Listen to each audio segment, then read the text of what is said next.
አንዳንዴ መድኃኒት ሲታዘዝልን ወይም ለመግዛት ወደ ፋርማሲ ቤት ስንሄድ መቼና እንዴት መውሰድ እንዳለብን ሊነገረን ይችላል። ብዙውን ጊዜ ከምግብ በኋላ ወይም በፊት ብንባል ከምን አይነት ምግብ ጋር ወይም መጠጥ ጋር እንደሆነ የምናውቅ ስንቶቻችን ነን? ሰላም ውድ ተመልካቾቻችን፣ ዛሬም አብራችሁን ከቆያችሁ ስለ መድኃኒት፣ ምግብና መጠጥ ተያያዥ ጉዳዮች እንመለከታለን። ከፕሮግራሙ ጋር አብራችሁን ቆዩ። ብዙውን ጊዜ የምንወስዳቸው መድኃኒቶች ምግቦችን ውስጥ ካሉ ንጥረ ነገሮች ጋር የሚያደርጉት መዋሃድ የመድኃኒቱን ፈዋሽነት ወይም የጎን ጉዳት ከፍና ዝቅ በማለት ህመም ሊያስከትሉ ይችላሉ። ለምሳሌ ብዙ ሰዎች የምንጠቀመው ቴትራሳይክልን በምንወስድበት ጊዜ ወተትና የወተት ተዋጽኦ የሆኑ ምግቦችን አለመውሰድ ይጠበቅብናል። ምክንያቱም በወተት ውስጥ የሚገኘው ካልሲየም የተባለው ንጥረ ነገር ከቴትራሳይክሊኑ ጋር ውህደት በመፍጠር የፈዋሽነቱን አቅም ይቀንሳል።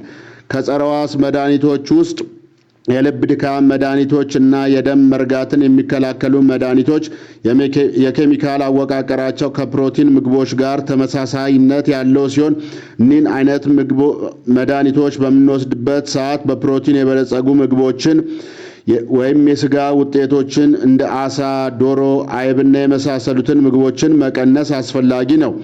መድኃኒት በምንወስድበት ሰዓት ለማወራረጃ ምን እንደሚጠጣ ወይም መጠጣት እንዳለብን እናውራ እስኪ።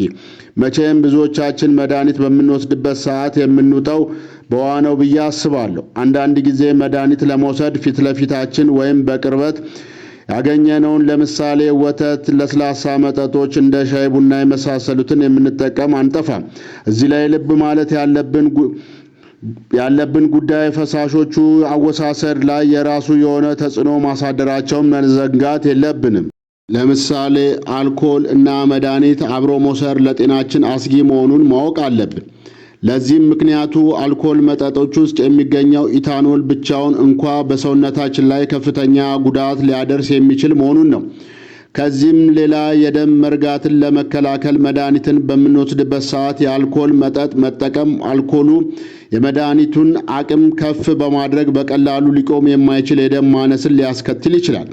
በተጨማሪም አልኮልና ቫይታሚን የማይስማሙ ከመሆናቸው በላይ የአልኮል ማዘውተር ለቫይታሚን ቢ እጥረት ይዳርገናል።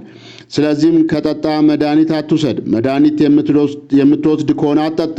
ብዙዎቻችን መድኃኒቶች በቀላሉ በተለይ ፈልቶ በቀዘቀዘ ውሃ መውሰድ የሚቻል ሲሆን ከዚህም ውጭ ከሆነ ግን ከመድኃኒቱ ጋር አብሮ የሚሰጠውን መመሪያ አንብቦ መወሰን ይቻላል። እዚህ ላይ ነገር ሁሉ የተወሳሰበና ምን በልተን ምን ጠጥተን መውሰድ እንዳለብን ግራ ሊገባን ይችላል። ቁም ነገሩ ግን ማድረግ ያለብን 3 ነገሮች አለመዘንጋት ነው።